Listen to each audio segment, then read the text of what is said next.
Assalamualaikum warahmatullahi wabarakatuh. Perkenalkan, nama saya Nur Kamalia. Saya dari Fakultas Ekonomi dan Bisnis Islam dengan prodi Manajemen Bisnis Syariah. Nah, baik, saya akan melakukan resum materi dari mata kuliah pengantar bisnis. Materi yang pertama yaitu dasar manajemen. Dasar manajemen dari sumber daya manusia. Nah, dalam suatu organisasi sumber daya manusia merupakan faktor yang paling penting. Maka dapat kita lihat kenyataannya, ada organisasi atau perusahaan yang memiliki teknologi, prosedur kerjaan, struktur organisasi yang sama, dan akan tetapi dinamika atau mobilitas organisasi atau perusahaan tersebut yang satu dengan yang lainnya itu berbeda-beda.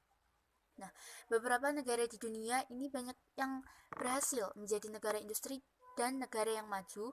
Nah, kemajuan yang luar biasa tersebut bukan hanya karena memiliki sumber daya alam yang melimpah, tetapi mereka unggul dalam hal sumber daya manusia atau SDM. Nah, selanjutnya yaitu sumber daya manusia adalah salah satu yang sangat penting bahkan tidak lepas dari sebuah organisasi baik institusi maupun perusahaan. Sumber daya manusia juga merupakan kunci yang menentukan perkembangan dari perusahaan tersebut. Nah, pada hakikatnya, sumber daya manusia berupa manusia yang diperkerjakan di sebuah organisasi sebagai penggerak, pemikir, perencana untuk mencapai tujuan dari organisasi tersebut. Nah, dalam usaha pencapaian tujuan perusahaan, akan ada permasalahan yang dihadapi dari manajemen, bukan hanya pada bahan mentah, alat-alat kerja, mesin produksi, uang, atau lingkungan kerja saja. Nah, akan tetapi juga pada karyawan atau sumber daya manusianya. Nah, bagaimana sih pengelolaan sumber daya manusia yang baik untuk manajemen sumber daya manusia tersebut? Sebelumnya, pengertian sumber daya manusia itu dapat dibagi menjadi dua, yaitu pengertian sumber daya manusia dari pengertian mikro dan juga pengertian makro. Pengertian sumber daya manusia secara mikro itu adalah individu yang bekerja dan juga menjadi anggota suatu perusahaan atau institusi dan biasa disebut sebagai pegawai, buruh, karyawan pekerja, tenaga kerja, dan lain sebagainya. Nah, sedangkan pengertian dari sumber daya secara makro adalah penduduk atau suatu negara yang sudah memasuki usia angkatan kerja, baik yang belum bekerja maupun yang sudah bekerja. Nah, selanjutnya yaitu terdapat pendekatan untuk mengatasi masalah-masalah yang timbul, ada beberapa pendekatan sesuai dengan periodenya. Nah, ini adalah pendekatan untuk mengatasi masalah setiap kegiatan atau aktivitas organisasi dari waktu ke waktu yang selalu timbul masalah-masalah tersebut. Yang pertama yaitu pendekatan mekanis atau manusia dianggap hanya sebagai alat saja sehingga upahnya manusia kecil sehingga berdampak pada biaya produksi menjadi minim. Nah, yang kedua yaitu pendekatan paternalisme atau konsep yang menganggap bahwa manajemen suatu perusahaan itu untuk melindungi karyawan agar karyawan merasa nyaman di perusahaan, tidak khawatir dengan berbagai kendala. Yang ketiga yaitu pendekatan sistem sosial. Nah, konsep yang sangat kompleks di mana para top position sadar akan pentingnya bekerja sama serta saling membutuhkan satu sama lain. Nah, pada pendekatan sistem sosial ini, intinya di dalam perusahaan atau organisasi, pendekatan ini sangat dibutuhkan karena demi kenyamanan dari karyawan tersebut agar bekerjanya lebih optimal lagi. Selanjutnya kita akan membahas pada pembahasan marketing atau pemasaran. Nah, pemasaran merupakan bagian dari manajemen perusahaan dan juga salah satu faktor yang sangat penting karena pemasaran itu mempengaruhi secara langsung terhadap kelancaran maupun keberhasilan perusahaan dalam mencapai tujuannya. Nah, pada dasarnya tujuan dalam mendirikan perusahaan itu adalah mencari laba yang semaksimal mungkin dan juga sebanyak mungkin.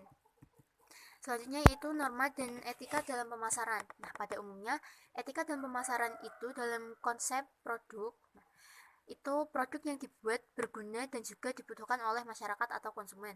Nah, produk yang dibuat berpotensi juga pada ekonomi atau benefit. Nah, produk tersebut juga dibuat bernilai dengan nilai tambah yang tinggi dan juga produk yang dapat memuaskan masyarakat atau konsumen. Etika pemasaran dalam konteks tempat atau distribusi, yaitu barang yang dijamin keamanannya dan juga keutuhannya untuk konsumen tersebut. Konsumen juga mendapat pelayanan yang sangat cepat dan juga tepat. Selanjutnya yaitu etika pemasaran dalam konteks harga.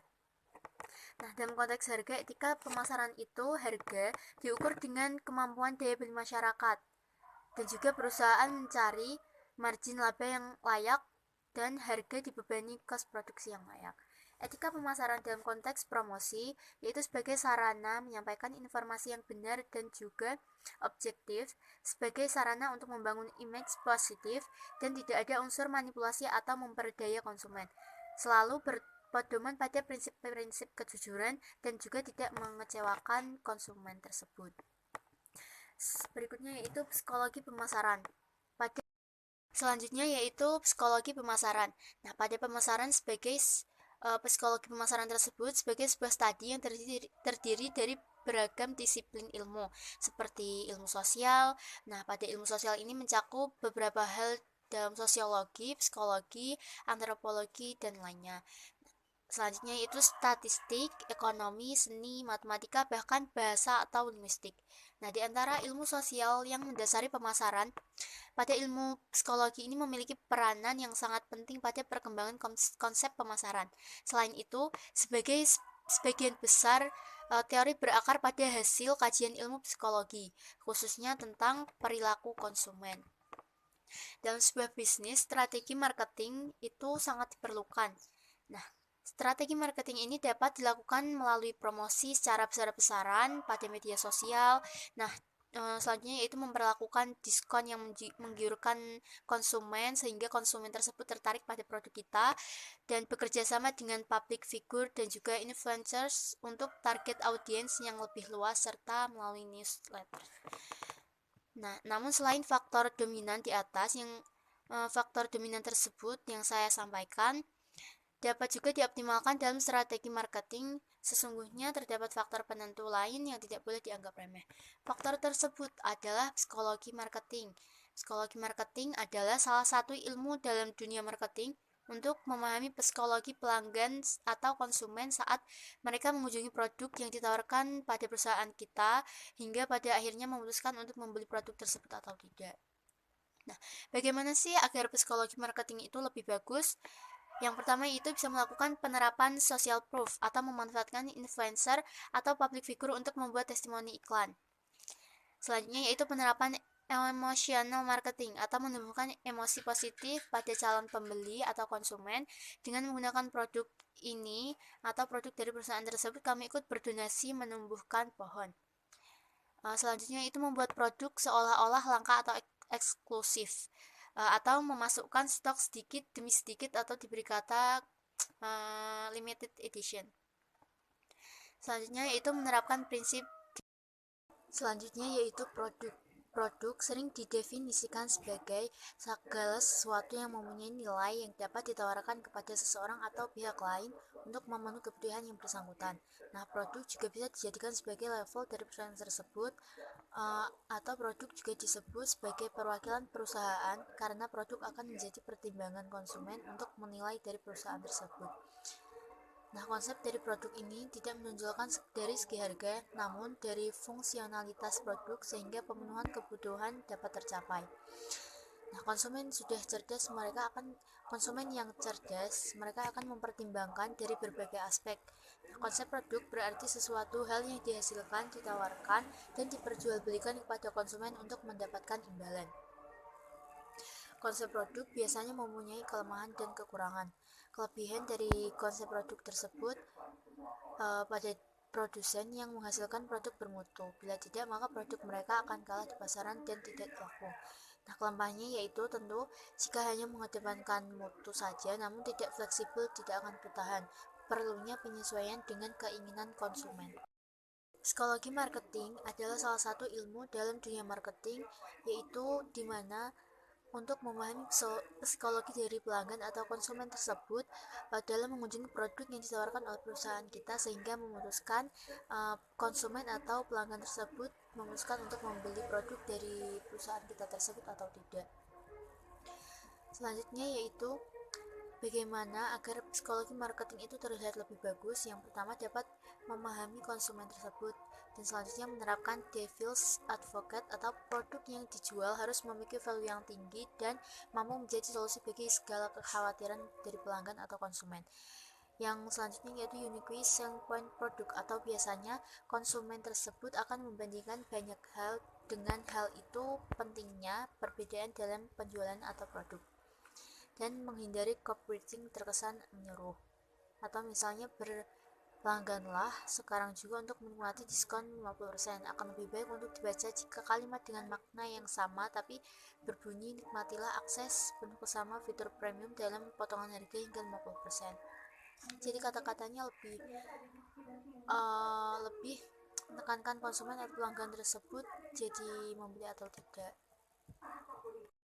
Selanjutnya yaitu pentingnya teknologi bagi bisnis. Yang pertama yaitu meningkatkan komunikasi internal dan eksternal, pengambilan keputusan yang efisien, mendorong pemasaran dan pertumbuhan bisnis, meningkatkan hubungan pelanggan, dan meningkatkan keunggulan yang kompetitif.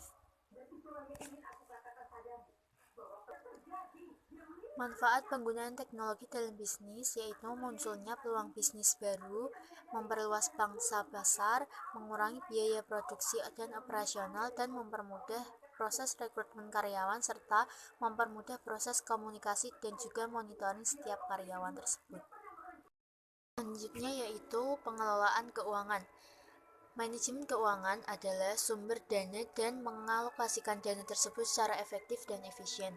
Nah, manajemen keuangan juga sering disebut manajemen aliran dana sebab adanya dana yang masuk dan keluar pada perusahaan dari waktu ke waktu. Fungsi dari manajemen keuangan yaitu keputusan investasi, keputusan keuangan, dan keputusan dividen. Nah, prinsip-prinsip yang berguna pada pengelolaan keuangan yaitu yang pertama konsistensi atau konsisten, selanjutnya akuntabilitas, transparansi, integritas, pengelolaan, dan standar dari akuntansi tersebut. Nah, pada laporan keuangan ini digunakan untuk memenuhi dan mengevaluasi keuangan perusahaan untuk memprediksi kinerja dari perusahaan tersebut. Laporan keuangan biasanya terdiri dari laporan laba rugi, laporan posisi keuangan, dan laporan perubahan modal. Kepentingan masyarakat dalam bisnis. Nah, pentingnya untuk mengetahui etika bisnis dan corporate social responsibility atau CSR. Nah, CSR atau tanggung jawab sosial perusahaan merupakan suatu konsep bahwa organisasi, khususnya perusahaan, memiliki suatu tanggung jawab terhadap konsumen, karyawan, pemegang saham, komunitas, dan lingkungan dalam segala aspek operasional perusahaan. Nah, CSR berhubungan erat dengan pembangunan berkelanjutan, di mana ada argumentasi bahwa suatu perusahaan dalam melaksanakan aktivitasnya harus mendasarkan keputusannya tidak semata berdasarkan faktor keuangan tersebut. Kegiatan CSR biasanya dalam upaya membangun citra dan reputasi perusahaan yang pada akhirnya meningkatkan kepercayaan baik dari konsumen maupun mitra bisnis perusahaan tersebut. Nah, itu kegiatan CSR yang sangat penting dalam berbisnis.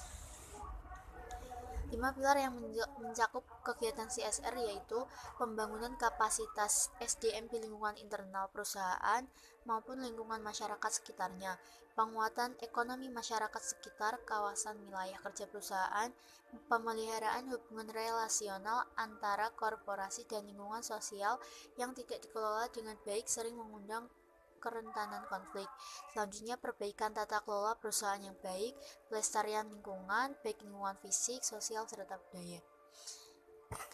Nah, itu tadi resume materi dari mata kuliah pengantar bisnis. Terima kasih. Sekian dari saya. Wassalamualaikum warahmatullahi wabarakatuh.